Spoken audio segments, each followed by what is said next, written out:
Bonjour et bienvenue dans cette vidéo de présentation des nouveautés de la version 2026 d'Advanced Design. Je suis David Bernard et c'est moi qui vais réaliser donc cette présentation aujourd'hui.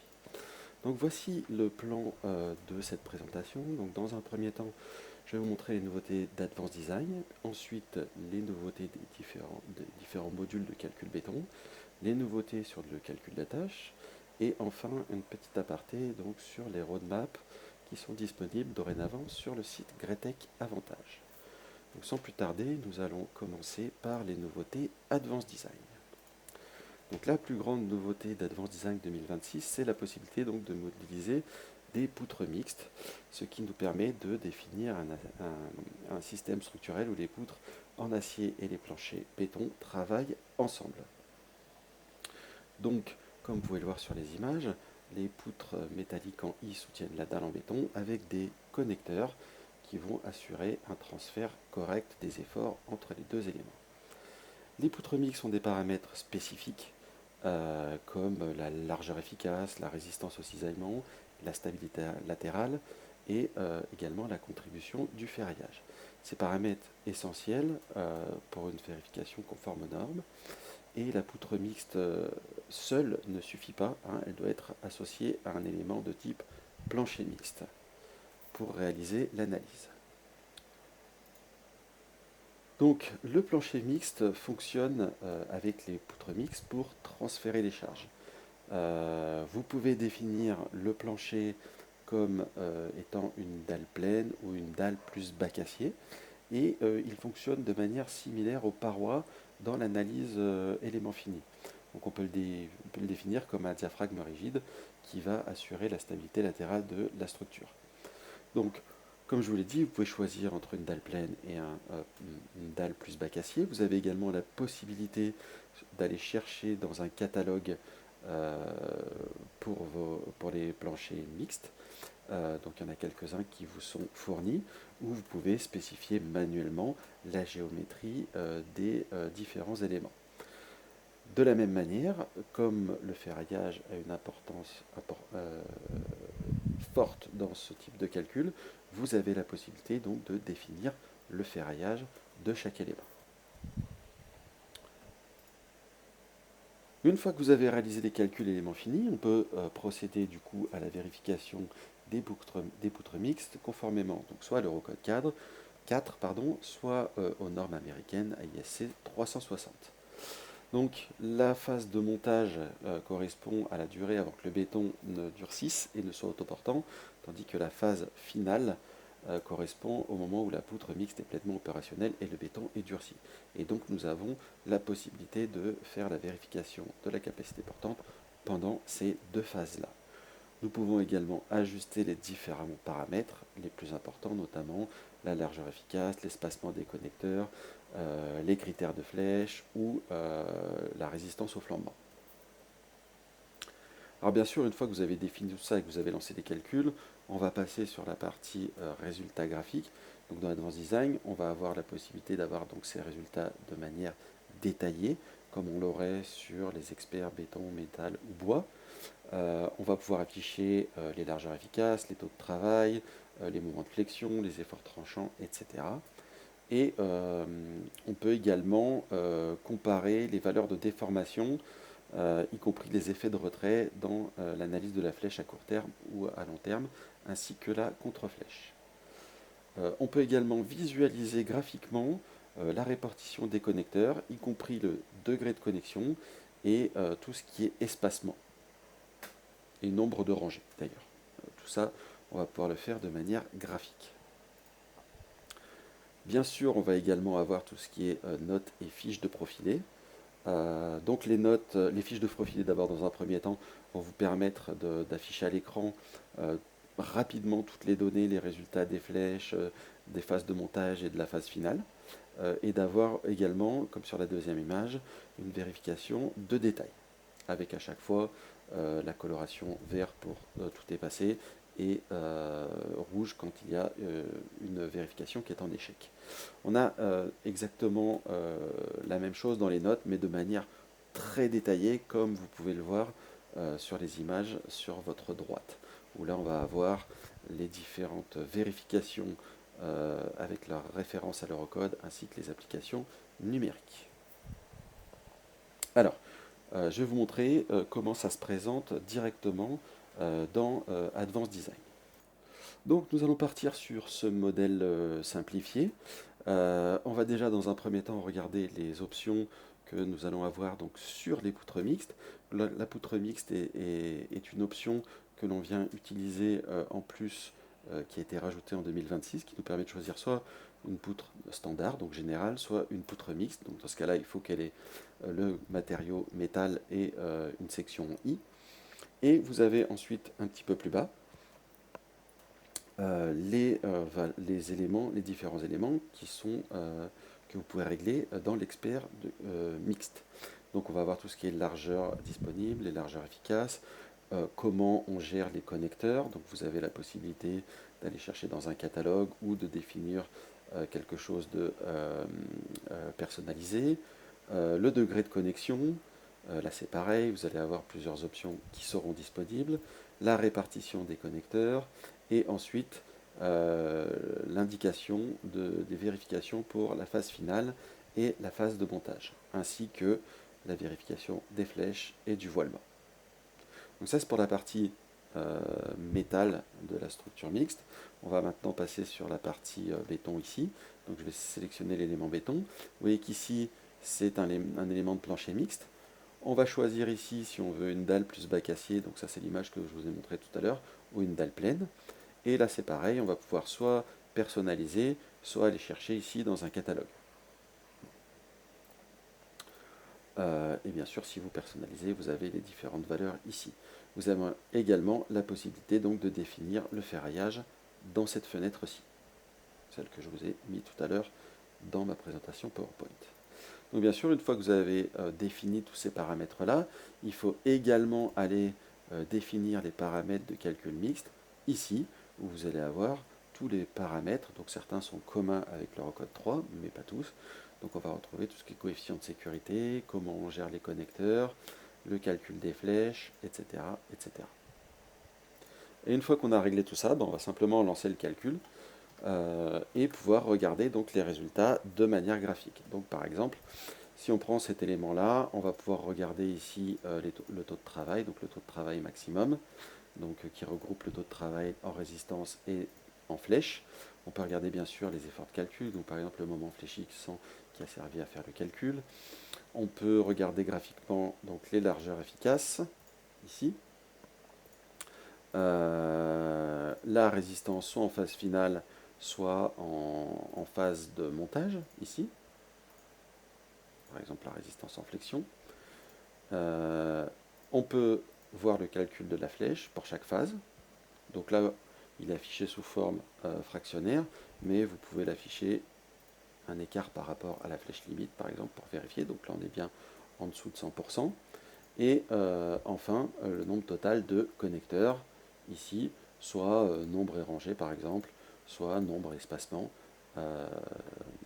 pour avoir le total de connecteurs.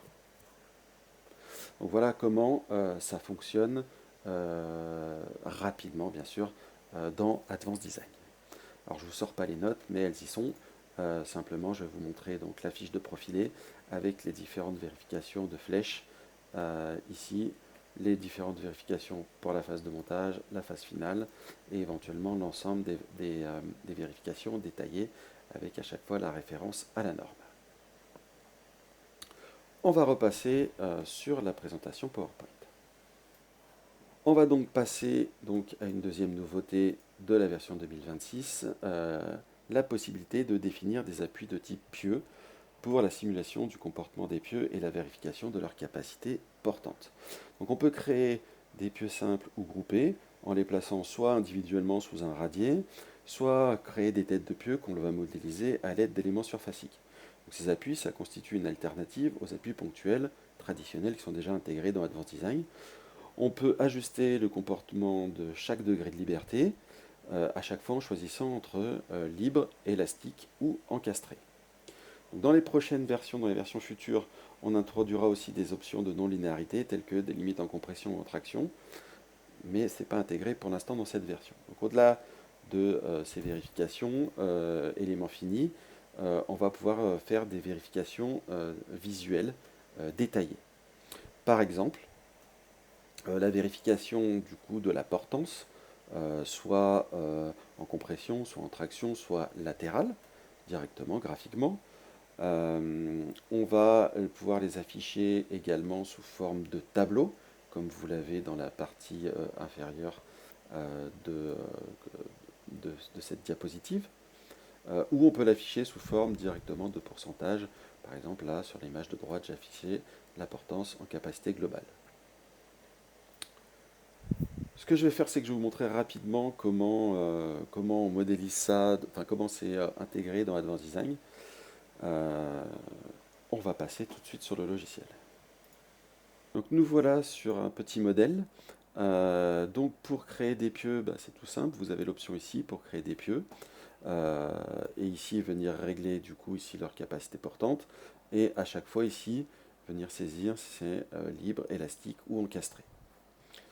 Donc on a également la possibilité soit de les avoir sous forme schématique, soit demander à afficher la géométrie complète, donc leur dimension totale. Vous voyez qu'ici on a un certain nombre de choses qui sont réglées et on a mis par exemple ici des valeurs élastiques sur ces quatre appuis-là. Ensuite, le calcul est très simple, hein. Il suffit de lancer l'analyse et de demander un calcul des pieux. Voilà. On va avoir ensuite accès à différents éléments d'affichage. Donc vous voyez ici, on peut choisir la portance en capacité globale par exemple. Un petit zoom pour qu'on voit un peu mieux les valeurs. On pourrait éventuellement, pour que ce soit plus lisible, mettre les valeurs en noir, voilà, pour que ce soit plus simple à l'affichage. Et donc là, vous pouvez afficher la valeur minimale, maximale ou l'enveloppe des deux valeurs. Donc c'est très simple à utiliser. Et ce nouveau mécanisme donc, de vérification, ça va vous permettre de plus facilement définir le nombre et l'emplacement des pieux sous un bâtiment. Alors par contre, ça ne permet pas de prédimensionner le pieu, c'est simplement vérifier la capacité portante des pieux. Donc il faut qu'il soit déjà dimensionné. On va repasser sur le PowerPoint de présentation. Donc, pour continuer, on a un certain nombre de mises à jour de bases de données. Alors, au niveau des matériaux, on va avoir 3 matériaux supplémentaires. L'acier galvanisé que vous voyez sur l'image centrale, l'acier de type iStar et les éléments de type OSB pour suivre les différentes normes européennes, notamment pour le galvanisé et pour l'OSB. On a mis à jour et on a nettoyé et corrigé certaines bibliothèques de matériaux. Et nous avons également un nouveau profil métallique qui est disponible, que vous retrouvez ici dans les catalogues, qui s'appelle BudMat, qui est une série de tubes principalement utilisés dans les pays de l'Est. Mais il faut savoir que donc, ce nouveau catalogue a été implémenté. Autre nouveauté importante, ça va être sur le calcul des flèches béton des dalles à l'Eurocode. Donc précédemment, nous n'avions qu'une seule méthode implémentée, celle que vous voyez qui est écrite en bas à gauche, plan de référence non déformé, qui calculait la flèche béton armé en fonction des résultats éléments finis, des déplacements éléments finis.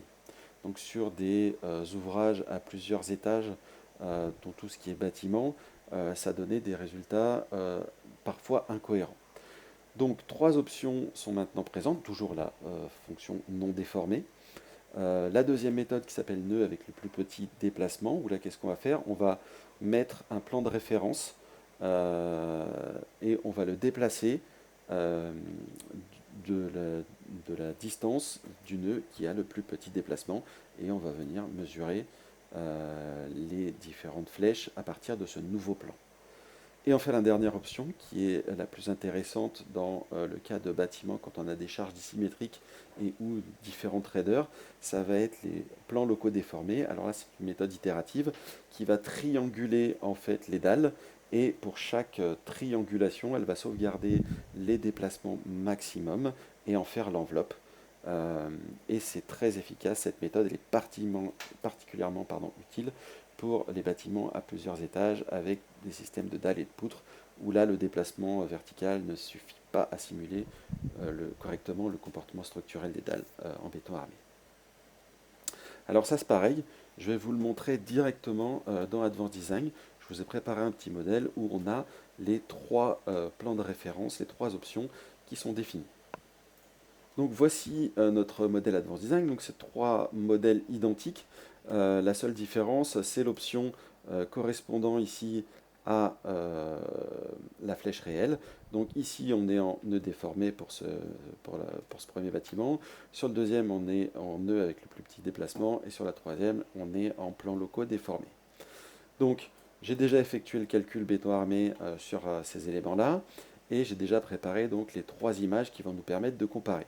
Donc déjà, ce qu'on peut faire, c'est regarder les déplacements ici. Alors bien sûr, vous avez trois fois le même, mais ce qui est important ici, c'est de regarder par exemple sur les trois premières dalles, ici, la déformée. Oh, j'ai pris une poutre, je n'ai pas pris la dalle. Hop. Voilà. Et on s'aperçoit que plus on monte, alors ce bâtiment il est fait d'une manière pour que la modélisation soit, enfin que la déformée des dalles et des poteaux soit dissymétrique, hein, pour bien vous montrer un petit peu les différentes valeurs qu'on va obtenir. Vous voyez que plus on monte dans les étages, plus on a un déplacement important, alors que ces trois dalles-là sont chargées de la même manière. Si on utilise donc la première méthode en non déformé, vous voyez qu'on n'a pas la même flèche sur les trois dalles, puisqu'il va se servir, comme dans les versions précédentes, des résultats éléments finis. Les déplacements étant beaucoup plus importants sur la dernière dalle, la valeur de la flèche béton va être plus importante. Avec le plus petit nœud disponible, on obtient une déformée de la même forme qu'avec la fonction non déformée. Par contre, les valeurs sont plus faibles.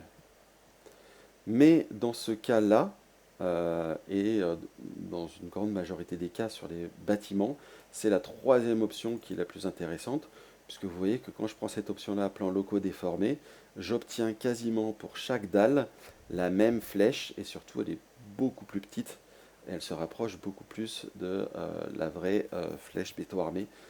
Si on faisait un calcul manuel, le fait de pouvoir trianguler les éléments fonctionne de cette manière. Donc on va repasser sur le PowerPoint pour continuer. Nous avons ensuite quelques améliorations au niveau des notes. La première étant la possibilité d'afficher un aperçu de votre tableau de résultats. Ça permet de prévisualiser un tableau en particulier avant de finaliser complètement la note. C'est basé sur une méthode HTML. Ça vous sort ce type de tableau, comme vous pouvez le voir sur cette image-là en bas. Et ça vous permet de rapidement faire les modifications si vous voyez que vous êtes trompé dans vos tableaux de résultats. Ensuite, on a une nouvelle option, c'est plutôt interne le travail qui est fait, puisque l'option n'a pas changé, mais on a une nouvelle exportation des PDF qui est basée sur le format DocX cette fois-ci. Donc l'ancienne méthode de génération des PDF, elle a été remplacée complètement par cette approche basée sur le document DocX. Ça améliore principalement la vitesse, la compatibilité et surtout la qualité des PDF pour être plus proche de ce qu'on obtient avec le PDF de Microsoft. Donc ça c'est totalement transparent pour vous, il suffit de choisir PDF et vous avez automatiquement le nouveau moteur qui est mis en place. Et ensuite dans les enveloppes et optimisation des profilés pour la partie métal, nous avons deux colonnes supplémentaires, matériaux de l'élément concerné et le cas de charge dimensionnant pour cet élément-là. Quelques autres améliorations, une petite sélection.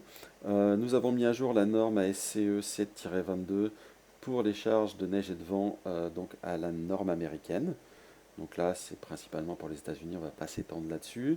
On a également maintenant une option assez spécifique qui concerne la direction des efforts d'imperfection pour les super éléments. Donc ça, c'est à l'Eurocode 3. On peut maintenant définir des points personnalisés où les imperfections vont s'inverser le long du super élément. Donc là, vous avez un exemple, ici, une structure un peu complexe en arc qui nous permet d'être plus précis. Donc vous avez deux options, soit utiliser des points particuliers, soit utiliser les blocages de degré de liberté. Et enfin, le dernier point de cette diapositive, c'est la possibilité de calculer la contrainte de calculer et d'afficher la contrainte de flexion dans l'axe faible pour les poutres en béton armé. Jusqu'à présent, il n'était possible que d'avoir la flexion que dans le sens de la plus grande inertie. Quelques autres améliorations générales. L'ensemble, en tout cas une grosse partie des images descriptives ont été améliorées, comme vous pouvez le constater sur la première image. C'est beaucoup plus simple, on voit à quoi correspondent les différentes lettres, etc. Donc ce travail d'amélioration des images descriptives a été fait sur de nombreuses boîtes de dialogue. On a maintenant un accès rapide aux standards quand vous utilisez les attaches directement dans Advanced Design. Précédemment, les standards n'étaient pas disponibles quand on utilisait le calcul d'attache directement dans Advanced Design. Il fallait utiliser la version autonome pour avoir la possibilité d'utiliser des standards. Ce n'est plus le cas. Vous avez maintenant cette boîte de dialogue qui s'ouvre lorsque vous utilisez le module ADSC. Alors bien sûr, il faut avoir des standards de la tâche considérée. Et enfin, dernière chose, c'est le troisième point, c'est un calcul Eurocode 3 plus rapide. Il y a eu une grande optimisation qui a été faite, et notamment au niveau de la gestion de la mémoire pour les grands projets. Sur des machines disposant d'une mémoire réduite, le gain de performance peut atteindre plusieurs centaines de pourcents, ce qui permettra d'avoir des projets de grande échelle beaucoup plus rapidement sur des machines plus modestes. Voilà pour la partie Advanced Design. On va passer maintenant sur les modules béton. Alors, première nouvelle option, c'est la possibilité d'exporter en vectoriel les vues 2D et 3D. Donc ça va vous permettre d'améliorer un petit peu les différents rendus ou d'agrémenter les notes de calcul. Ça supporte les formats DWG, DXF et EMF, comme vous pouvez le voir sur les images. Vous avez un petit bouton qui va vous permettre de faire l'export. Les vues 2D, ça devient un plan bidimensionnel directement dans votre logiciel de CAO. Et les vues 3D sont des vues spatiales qui vont en plus respecter les différents paramètres que vous avez mis dans votre vue, à savoir les couleurs, le mode de rendu, etc. Comme vous pouvez le voir par exemple ici sur la semelle ou sur la poutre, on respecte bien les couleurs et le mode de rendu. Donc ça, c'est accessible dans tous les modules béton. On a également la possibilité d'avoir une fonction d'isolation, en fait, de limiter en fait, la vue à la travée active. Donc ça va nous permettre de nous concentrer sur une travée individuelle quand on a une poutre à plusieurs travées. Ça va simplifier la vérification du ferraillage en supprimant tous les détails inutiles des autres travées et en ne regardant que la travée qui vous intéresse. Donc c'est un petit bouton qui va vous permettre d'isoler, de faire le focus sur la travée actuelle. Non seulement ça va enlever un certain nombre d'informations qui correspondent aux autres travées, mais en plus le panneau d'information va suivre et n'affichera plus que les résultats de cette travée. Si vous recliquez à nouveau sur le bouton, vous repassez sur la poutre multitravée. Donc là, ça va vous permettre de rationaliser un petit peu l'analyse des poutres à travées multiples qui peuvent être parfois compliquées. Et bien sûr, vous avez toujours la possibilité de naviguer entre les travées à l'aide soit du ruban, soit des flèches de votre clavier. Autre option donc sur ADBeam, la possibilité de régler indépendamment les armatures inférieures et supérieures dans chaque travée, enfin sur les travées, pardon. Vous le voyez sur l'image à votre droite, vous avez maintenant la possibilité de définir le nombre de barres en partie inférieure et en partie supérieure. Donc ça vous permettra de mieux contrôler la disposition des barres du ferraillage. On a également maintenant une amélioration, on va dire, de l'application des gabarits. Jusqu'à présent, quand on appliquait un gabarit, et qu'on avait des poutres à multiples travées, il fallait absolument que le gabarit et la poutre cible aient le même nombre de travées. Ce n'est plus le cas, et ça nous enlève une épine du pied. Alors comment ça fonctionne et quelles sont les nouvelles règles? Donc, si la poutre cible comporte moins de travées que la poutre d'origine, alors les paramètres des travées qui ne sont pas utilisés sont simplement omis. Voilà. J'ai mon gabarit qui avait 3 travées, dans ma poutre il n'y en a que 2, la troisième travée est ignorée. Si la poutre cible comporte plus de travées que le gabarit d'origine, alors c'est la configuration de la dernière travée du gabarit d'origine qui va s'appliquer à chaque travée supplémentaire.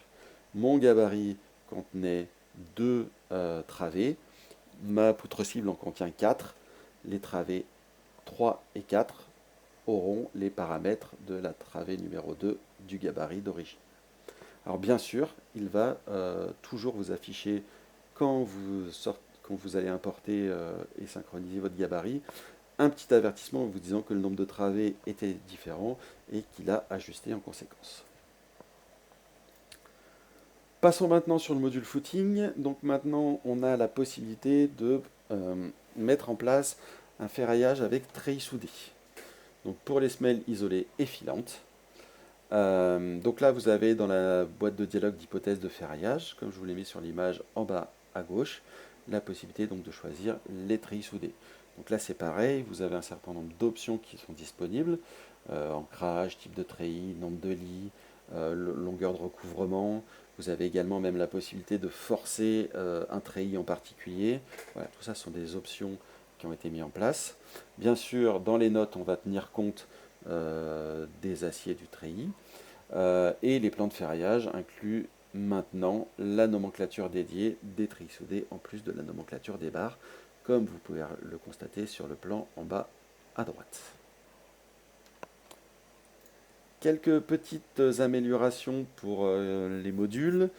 Pour les semelles, on a maintenant la possibilité donc, de choisir pour les barres d'armature inférieures le sens de la direction. Donc, vous voyez sur la première, le lit le plus bas est orienté en X, alors que sur la deuxième image, le lit le plus bas est orienté en Y. Donc ça c'est simplement une nouvelle possibilité. On a également l'enregistrement automatique des données que vous allez définir donc, dans les paramètres du projet, dans la rubrique données utilisateurs, comme vous le voyez sur l'image du milieu. Bah ça va être enregistré automatiquement et utilisé pour les futurs projets de manière automatique. Donc, il n'y a plus besoin de le retaper à chaque fois. Et enfin, la dernière option, c'est uniquement pour le module slab, donc pour les plans des dalles en béton armé, on a une nouvelle option de positionnement qui va nous permettre de déplacer facilement les annotations sur les plans. Voilà les principales nouveautés sans s'étendre sur la partie béton. Et on va maintenant passer sur le module métal, donc ADSC. Donc on a deux nouvelles catégories qui sont disponibles donc pour la norme AISC, donc pour les normes américaines. Donc là, ça ne concerne pas du tout l'Europe, mais il y a deux nouvelles catégories. Donc les encastrements poutre-poteau, comme vous pouvez le voir sur l'image supérieure, et tout ce qui est platine de cisaillement sur l'image inférieure. Donc là, on va rester conforme aux différentes normes américaines, les AISC 360-22, le Design Guide 39 et le manuel de construction. À chaque fois, il y a deux méthodes qui sont disponibles et les deux méthodes ASD et LRFD sont supportées. Bon, ça ne concerne pas trop l'Europe, mais sachez que c'est disponible dorénavant donc dans le module de calcul d'attache. J'en ai parlé un petit peu tout à l'heure dans Advanced Design, mais on a également des améliorations directement dans le module standalone sur la partie des standards. Donc déjà, premièrement, quand vous mémorisez des standards, maintenant vous aurez un aperçu. Donc pour rappel, un standard, c'est un gabarit personnalisé uniquement pour la géométrie. Nombre de boulons, raidisseur, épaisseur du raidisseur, etc. Et vous avez en plus la possibilité de le sélectionner rapidement depuis le ruban sans afficher la boîte de dialogue. Là aussi pour accélérer le flux de travail pour que vous puissiez aller plus vite dans votre sélection. Quelques autres petites nouveautés sur ce module-là. Quand on a une attache qui est susceptible d'avoir 4 colonnes, comme vous l'avez sur l'image à droite, on a maintenant la possibilité de définir l'espacement S entre les deux premières colonnes et les deux dernières colonnes, ce qui n'était pas le cas précédemment. Donc ça permet de simplifier grandement la disposition des boulons. La base de données ASTM sur les matériaux a été mise à jour. Donc là, c'est pareil, ça concerne principalement les normes américaines. Ce qu'il faut savoir, c'est que l'ancienne liste a simplement été remplacée par la nouvelle version révisée. Et enfin, nous avons mis à niveau donc, la base de données ASTM sur les boulons. Donc là, c'est pareil, on a mis à jour la base de données, mise à jour complète. Donc on intègre maintenant toutes les données nécessaires pour les matériaux, les paramètres des boulons, les écrous, tout ce qui est rondelles, etc. Et tout ça est issu du catalogue ASTM et vous le retrouvez à cet endroit-là dans le module, dans les différents modules. Voilà pour les nouveautés, pour avoir une petite vue d'ensemble. Bien sûr, il n'y a pas toutes les nouveautés, donc quand le guide sera disponible en version française, je vous engage à aller le télécharger sur le site internet pour voir l'ensemble des nouveautés et corrections que nous avons apportées à Advanced Design et ses différents modules. Je voulais faire une petite remarque sur la partie roadmap qu'on a sur Greatech Avantage. Donc via votre compte Greatech Avantage, vous l'avez sur l'image qui est tout à droite, vous avez un petit bouton roadmap produit qui va vous permettre pour chaque produit de regarder donc l'aperçu des plans de développement du logiciel et avec les différents statuts, donc en cours, prévu, à l'étude et publié. Voilà, donc vous avez ces 3 onglets qui sont ici et vous pouvez cliquer bien sûr à chaque fois pour avoir une petite information de à quoi sert cette option avec quelques petites images. Bien sûr, c'est en anglais, donc il faudra utiliser un logiciel de traduction si ça vous pose problème.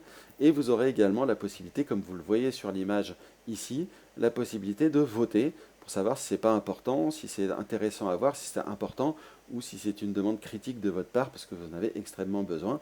Dans ce cas-là, vous aurez la possibilité de taper un petit texte pour nous expliquer pourquoi c'est important, pourquoi ça ne l'est pas, et ça sera pris en compte derrière dans l'étude des nouvelles fonctions que l'on désire intégrer à Advanced Design. Voilà, c'est tout pour cette présentation succincte, on va dire, en une demi-heure des nouveautés d'Advanced Design. Je vous remercie et je vous souhaite de passer une excellente journée.